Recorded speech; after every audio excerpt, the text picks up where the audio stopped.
How old are your kids? What are they doing this summer? How are things for you during this pandemic? What's your work like? These might be logical questions, and yet, if you are talking to a parent, you've not created a bond with them. You've just distracted them. If you're talking to somebody who's lost their job and their thoughts go to their livelihood and concerns about future earning, you may have talked them out of something before you even began. I'm Deborah Atkinson. You're listening to the Voice for Fitness Professionals podcast, where I help you with marketing and sales strategies that are anything but salesy, pushy, or sleazy so that you can help more people and do it in a way you experience integrity, building a life and a fitness business that you love. Right now, I'm in the end of a 30-day streak, and I have to admit, I blew it. So yesterday morning, I recorded the daily podcast for you, and then I let it sit. So my system is kind of unique. So I record on a platform called Zencaster. Love that. I've talked about that earlier in the month. It does post-production, drops it into my Dropbox, where I then have to go pick it up and upload it to my platform, my third-party platform called Libsyn, where then it gets distributed everywhere. And I then have to go share it on social media. That's my system. Well, human error dictates that if you don't do some of those parts, there is no podcast that gets uploaded anywhere to be shared. And when your day is as busy as mine was yesterday, and I'll share a little bit more about that because I talked earlier about when you feel like quitting. So if you're there, or you're there every other day, or maybe you're there every other hour of the day right now, because things are just harder. And part of the reason they're harder, I want you to embrace this. It's because we have to change. And change is just so very hard. Whether we choose it or whether it's forced upon us, change is really tough. And if you can admit that that's what's hard, it's not hard to find people who've got problems who need solutions. It's not hard to find clients and potential customers right now. In fact, they need it more than ever. They're sitting more, they're at home more, they're stressed more, they're eating more at home. And first of all, that starts to be a really good idea. So they're not going out. Less sodium, less salt, probably less sugar, maybe less alcohol, maybe not. So we've kind of ridden a roller coaster with that. But a lot of people have gained more weight since being at home, more because, not because they're not exercising, but they're probably not exercising in the way that they should be, but two, they're potentially not sleeping as well, and they're just not getting the incidental non-exercise activity. They don't have to walk down the hall anymore. The bathroom's 5 steps away. They don't have to walk across the parking lot or walk downtown to lunch with their colleagues. It's 5 feet away, again, in their fridge right there. So lots of things are causing this, lack of extra activity that we actually need, and it counts more than exercise.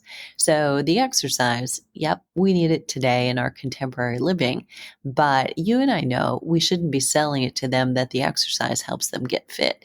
The exercise helps them get fit enough to live their life of activity. It's the other 23 hours of the day.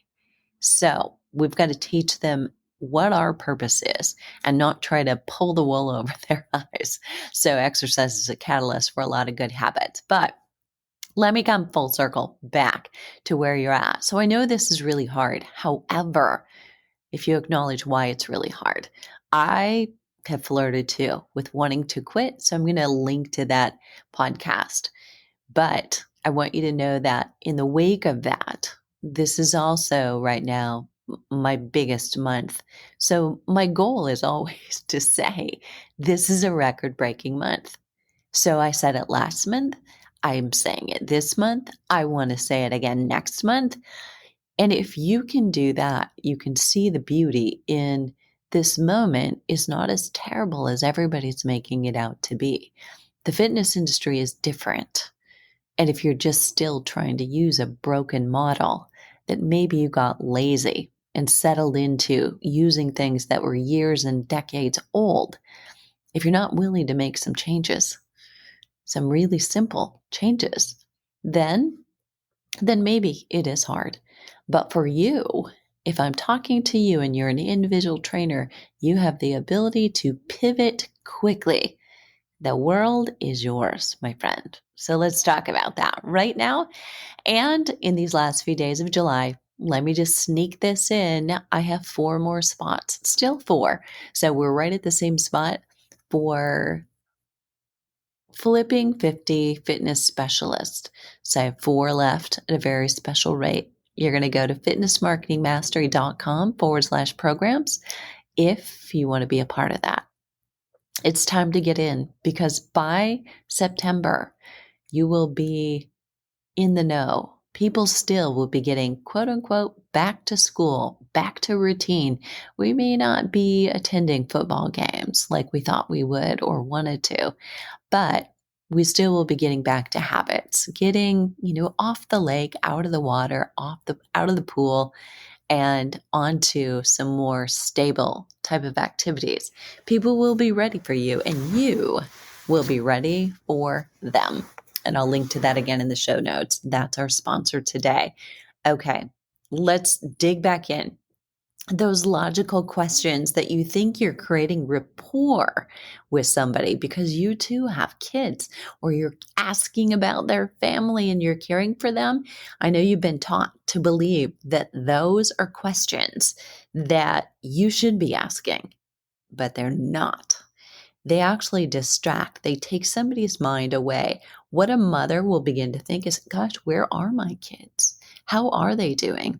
And if there's one little concern you're worried about your child, whether this is a 25-year-old child or this is an 8-year-old, if you have any little concern about what they might be thinking, feeling, or doing right then, if you're a mom, that's where your mind goes.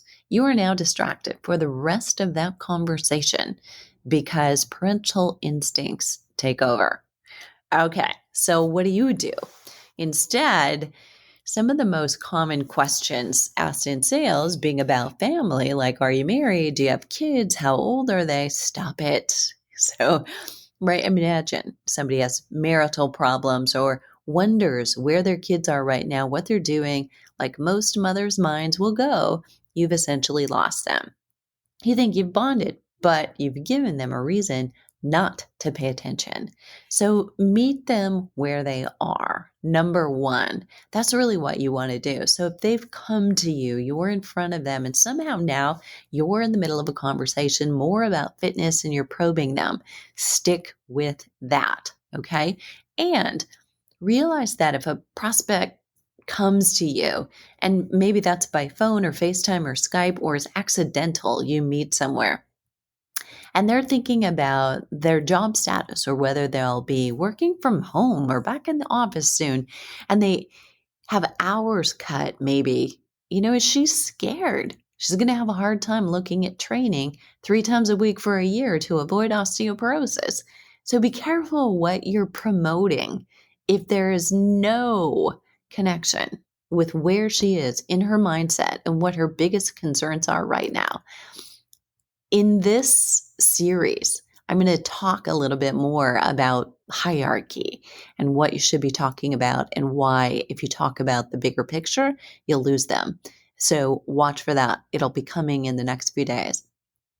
If you're talking to somebody who's soaking wet, I mean, literally, let's say they just came in from a downpour that got dumped on, and they were like sitting in your office across from you on a chair, and you're at a desk and you're dry and you've been inside all day and they're soaking wet, right? And you just try to ignore it and you go about your script and and ignore the fact that they're soaking wet, uncomfortable, distracted, self-conscious, right? You're going to lose them.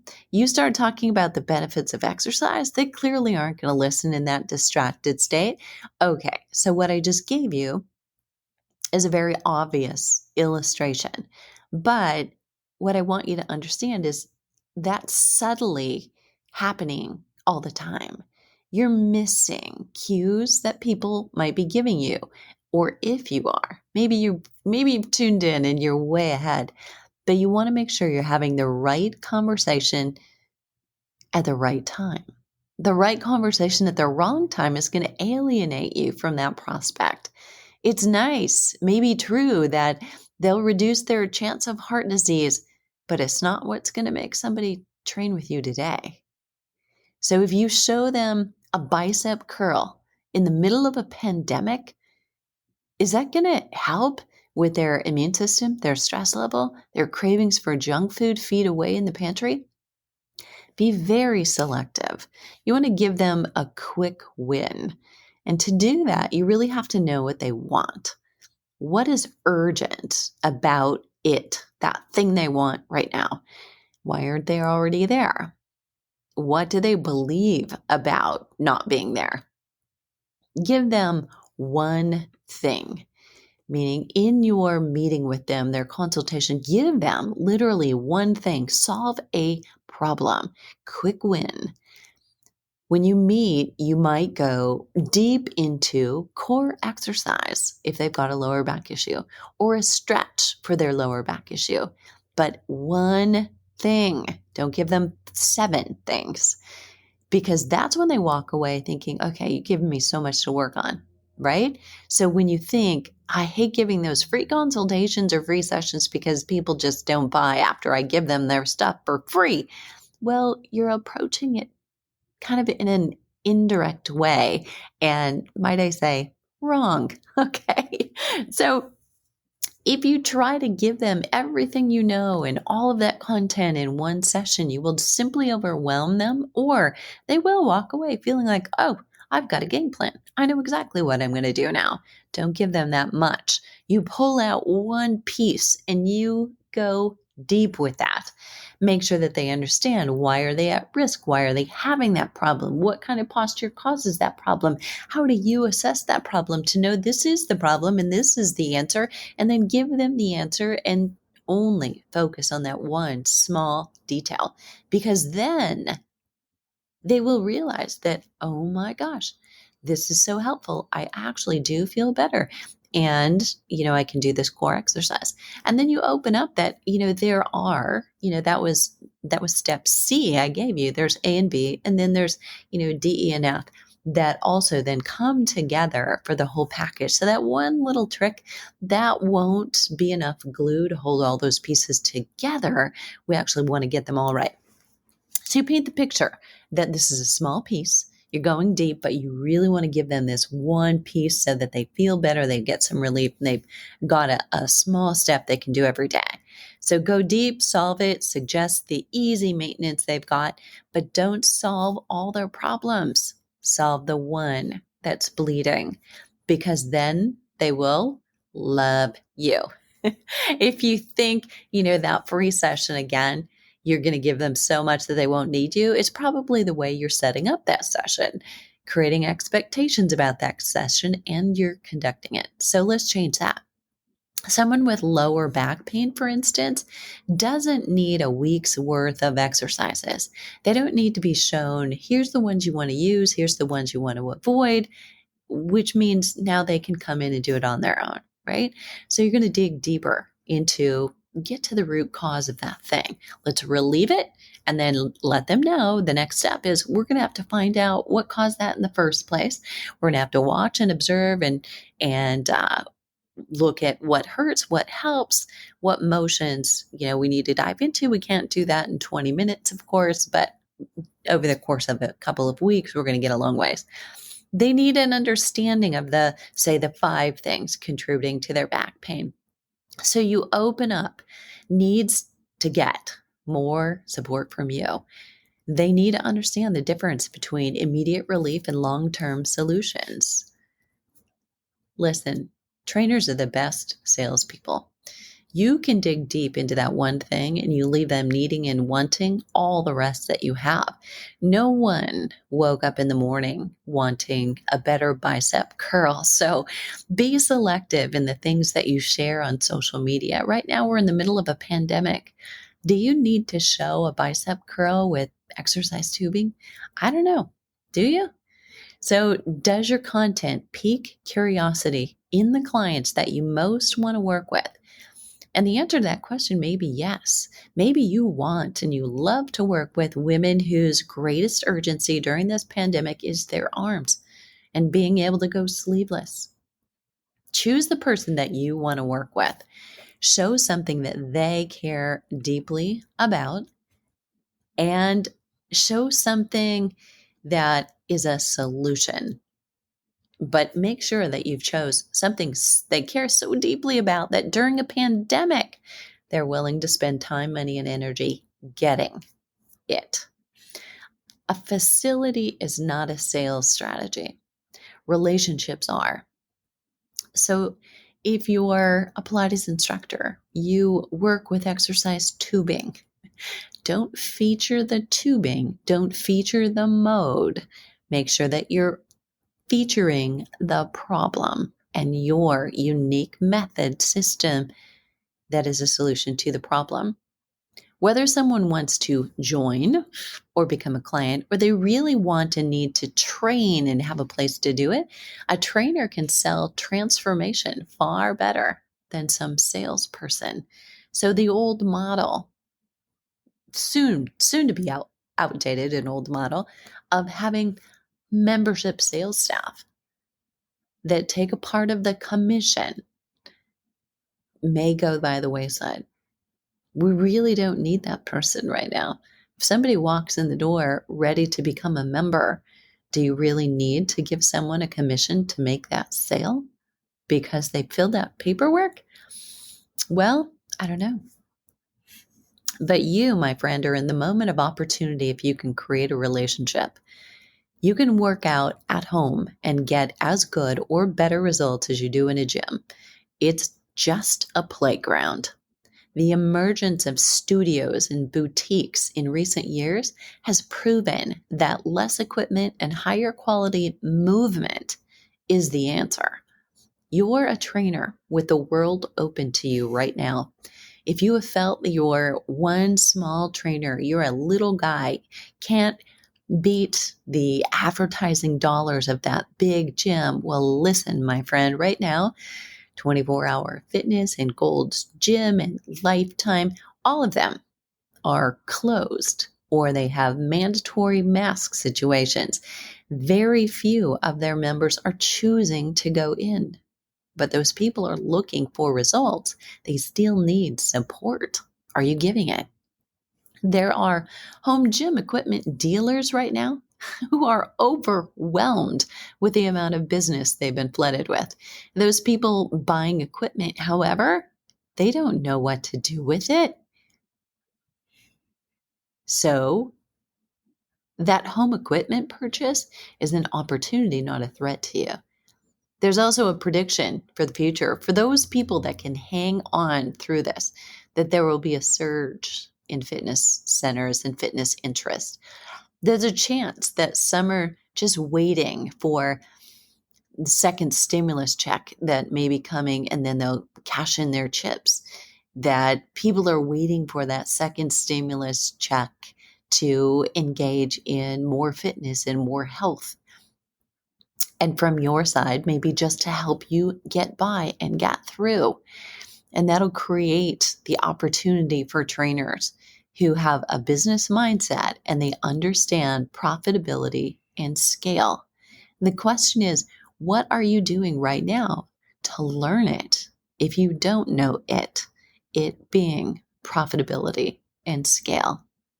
There you have it. There's an opportunity for you, my friend, if you take advantage of it. Don't continue to do the same things you've always done. You know what they are. When you go to a conference, you love to learn more workout strategies, right? And when you go to a conference, what you probably need to learn is more business strategies. You need to learn, how do I get my message out there and make it unique and distinct? So when you're learning about social media, dig in deep, not to just the nuances of the algorithms and the platforms and how to create a pretty picture, but create a relationship. That's really where you're going to make the most inroads and profits in your business now and in the future. What are you waiting for? The world needs you right now more than ever.